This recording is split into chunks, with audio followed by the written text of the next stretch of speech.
Hey everyone, welcome back to my channel. I'm Erin, and for today's video we are going to be doing a missing persons case. Now the case that we're going to be talking about today is actually a local case. I live on the Florida Panhandle, and this is about the disappearance of Tiffany Daniels, who disappeared from Pensacola, Florida in August of 2013.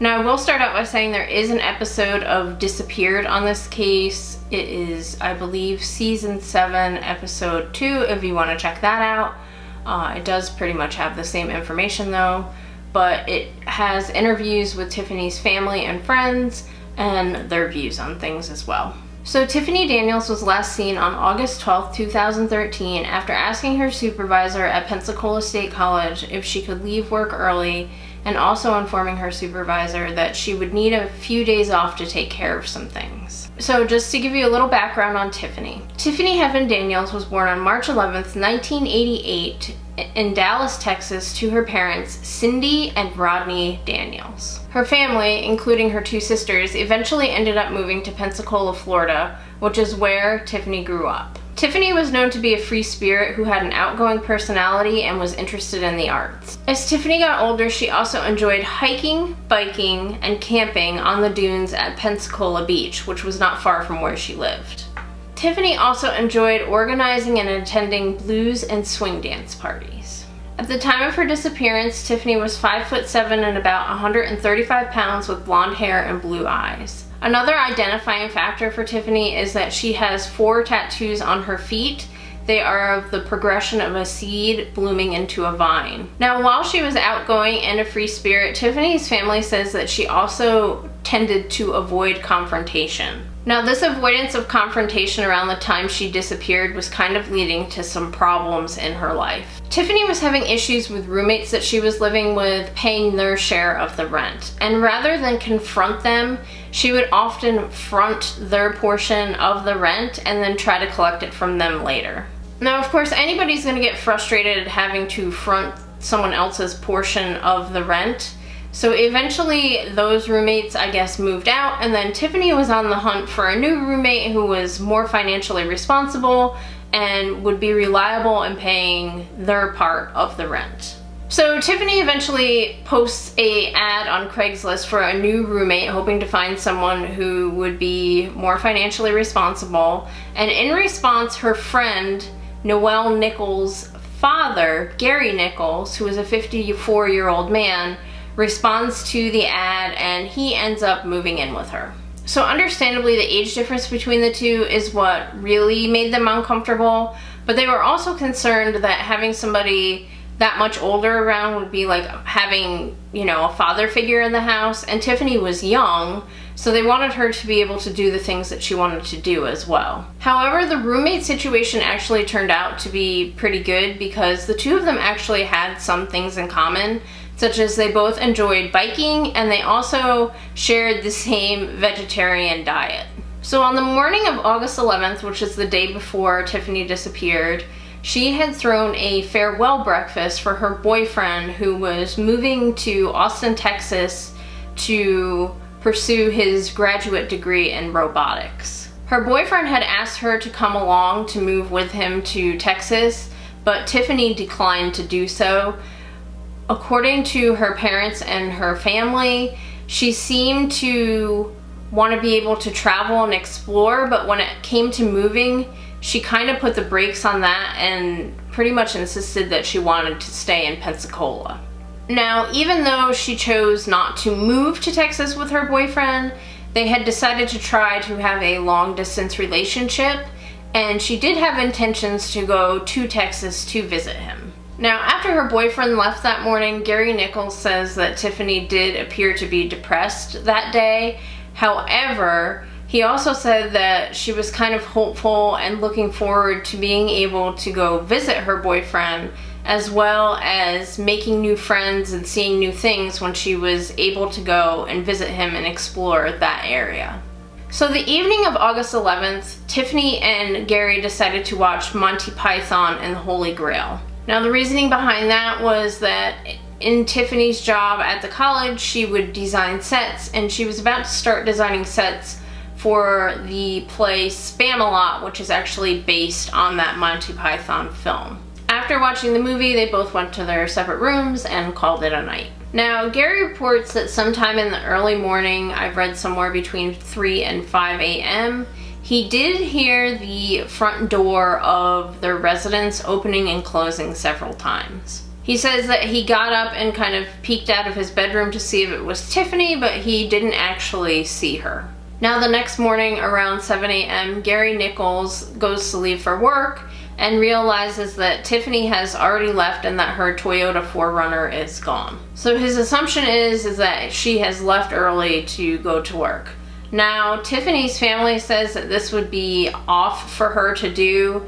She's the type of person that kind of sleeps as late as she can and kind of isn't usually early to places that she goes to. In the episode of Disappeared, I believe her father says that she's the type of person that if she has to be to work at 7, she's leaving at 5 to 7, or she's leaving at 7 o'clock. Now, we know she did actually go to work on the 12th and did clock in on time. And like I said, she worked at the theater department at Pensacola State College working on sets. At some point after arriving to work, Tiffany does ask her supervisor if she can leave a little early. She also informs her supervisor that she is going to need to take several days off, if not the rest of the week, to take care of some things.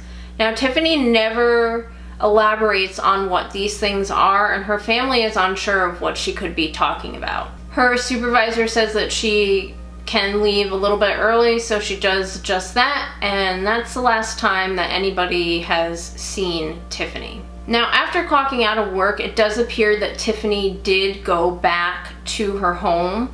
Gary says that he heard her come into the house, but at the time he was actually on the phone with his out-of-state girlfriend, so he didn't actually see Tiffany come in. Apparently, he heard her come in. And by the time he got off of the phone, she was already gone. So obviously, Tiffany does not end up returning home later that evening. And this begins to concern Gary because typically they did communicate with one another whether or not they would be home or not. So he gets a little nervous when she doesn't show back up. He did try to contact her a couple times and received no answer. So around 10 o'clock, when Tiffany has not returned, Gary actually calls his daughter Noelle, who, like I said, was friends with Tiffany, and he tells her about her concerns about Tiffany not being there.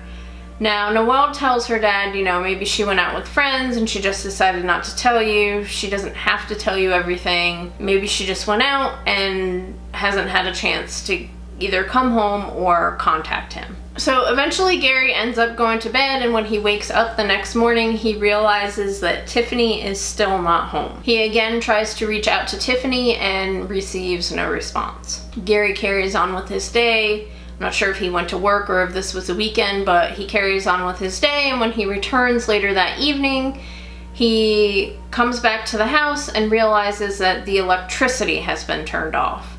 Now, Gary just figures that maybe Tiffany had forgotten or failed to pay the electric bill. However, he was still concerned because Tiffany still was not there.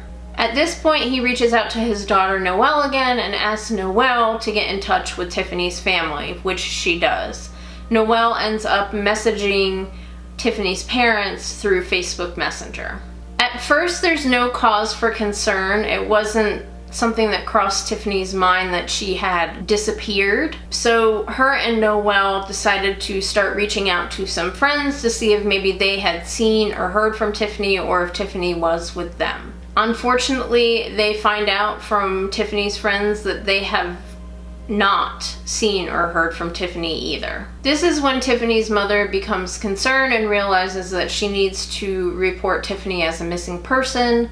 So she reaches out to the Escambia County Sheriff's Office.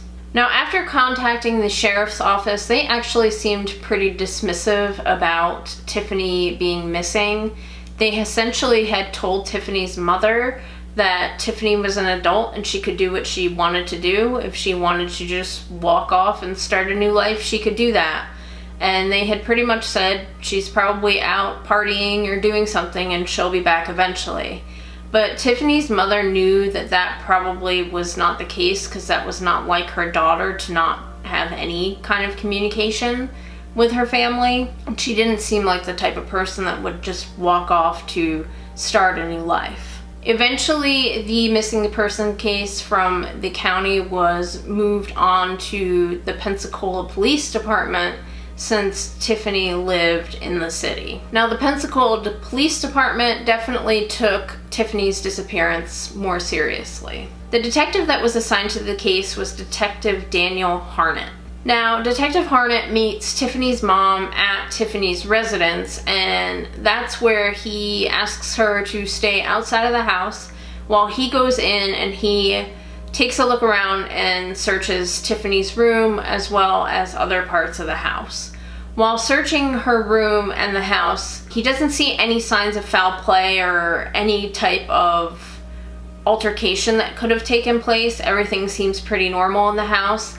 And also, while looking around, he notices that Tiffany's tent is still in the house, so that kind of eliminates the possibility of her having gone off and gone camping. So obviously, Detective Harnett learns that Tiffany's boyfriend has left not too long ago to go to Austin, Texas. So he begins to look at the possibility that maybe Tiffany's boyfriend is involved. Now, when he speaks to Tiffany's boyfriend initially, her boyfriend tells Detective Harnett that he did speak to Tiffany when he arrived on the 11th.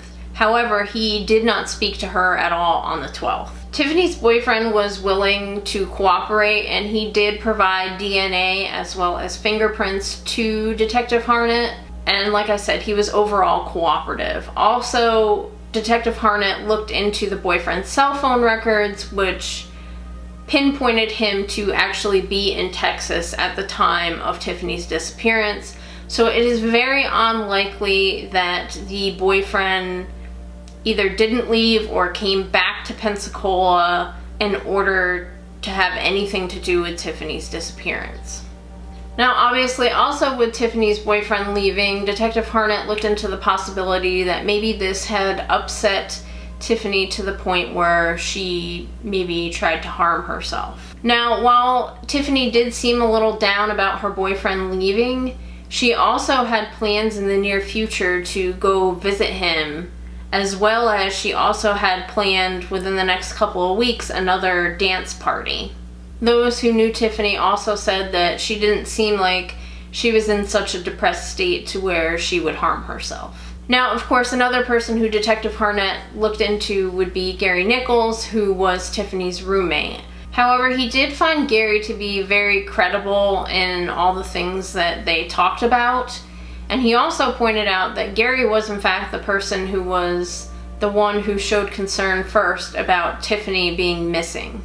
So after doing some investigating and having nothing turn up from the investigation, eventually Detective Harnett does release the information about Tiffany missing to the media. In addition to him releasing things to the media, her friends and family in the area did canvass the area with posters and asked locals if they had seen Tiffany. Now, obviously, in that information that was released was information about Tiffany's vehicle that was also missing, which was the Toyota 4Runner. They posted information about the truck as well as what it looked like. So later that week, the first piece of evidence in Tiffany's disappearance is found. They end up finding Tiffany's truck after some tips on Santa Rosa Island near Fort Pickens in a parking lot. The truck was found on August 20th, which is about 8 days after Tiffany was last seen. Now, inside of the vehicle, it still contained Tiffany's purse, her wallet, her bike, her cell phone, some paintings that she had done, a jug of water, as well as some peanut butter. And it also contained some of her clothes. Now, Tiffany did frequent this area in order to bike and hike on the dunes in that area, so it wouldn't be unlikely for her to frequent that area. Now, in investigating on the truck itself, police did find 2 fingerprints that did not belong to Tiffany. One was found on the door handle, as well as one was found on the steering wheel.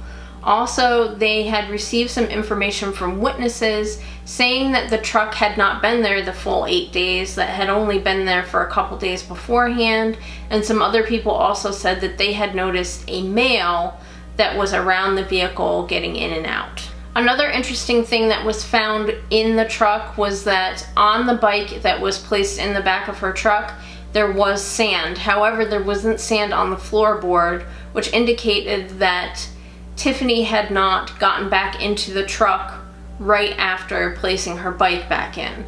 Now, Detective Harnett said that maybe Tiffany had decided to go for a swim afterwards, which is obviously a possibility. I think another possibility could be that maybe somebody took Tiffany right then and there. Now, part of the reason that Detective Harnett had brought up the swim was he thought maybe Tiffany had accidentally drowned. Now, living near the Gulf, I know that that is a possibility. There are rip currents and such in the Gulf that sometimes people aren't aware of. However, a lot of times when people drown and they're taken away, eventually the body does wash up somewhere fairly close by. Now, that being said, there are situations where people's bodies have gone all the way to South America and Mexico. So that could be a possibility as well. Now, another thing that was going on the night that Tiffany disappeared was, I'm not sure if I'm going to pronounce this right, but the Perced media shower. Now, friends and family have said that Tiffany would be the type of person that would go to the beach to watch said meteor shower. So perhaps maybe she went for a bike ride and then intended to watch the meteor shower, and maybe she was taken from there.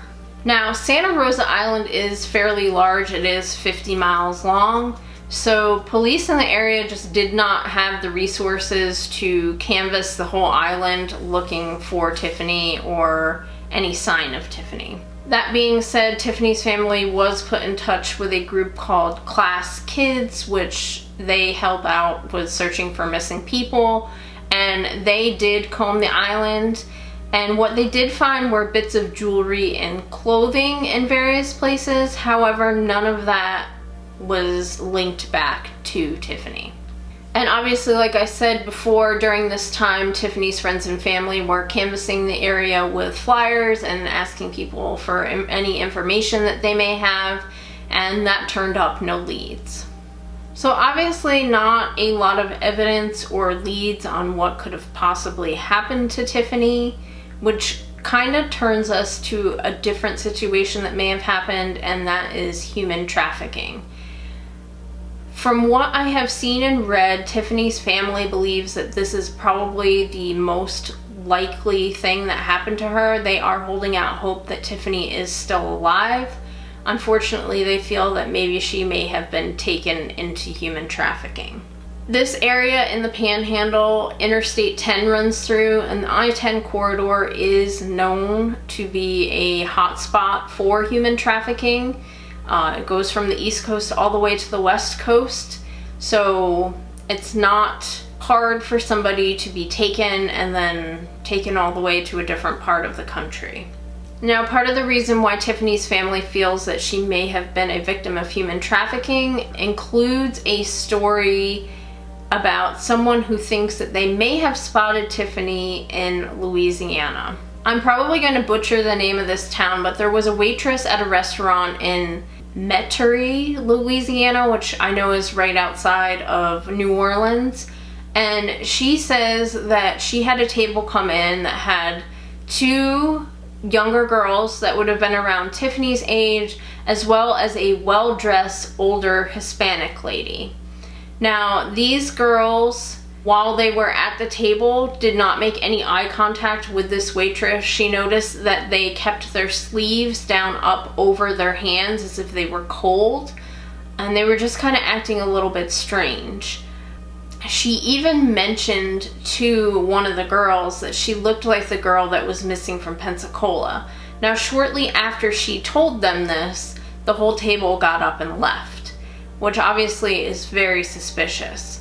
Now, Tiffany's family tried to go back and get some security footage from the restaurant, but by the time they had received this information and tried to get that footage, unfortunately it had already been recorded over. Tiffany's family has also drawn some conclusions that there are similarities between a human trafficking case from Panama City Beach, which is not far from Pensacola, where a woman was kidnapped and taken into human trafficking by two men who brought her to New Orleans and pretty much forced her to be a prostitute. So that's pretty much all the information I have on Tiffany. What do you guys think? What do you think happened to Tiffany? Now, I personally, since the truck was found and the bike still had sand on it, but the floorboard didn't, I agree with the detective that it seems like Tiffany didn't get back in the truck. Now, do I think she accidentally drowned? No. Now, I personally do think that she was probably taken. Whether she was taken and put in human trafficking or not, I'm not sure, but that certainly is a possibility. Now, I hope for Tiffany's family that they do get more information and she is either eventually found or they get some kind of closure. I couldn't imagine being in their situation. Now, if you have any information about Tiffany's disappearance, I am going to place some information up here about who you can contact to give that information to. But aside from that, that's it for this video, guys. If you liked it, please give me a thumbs up. If you haven't already, hit the subscribe button, and I will see you guys in my next video. Bye!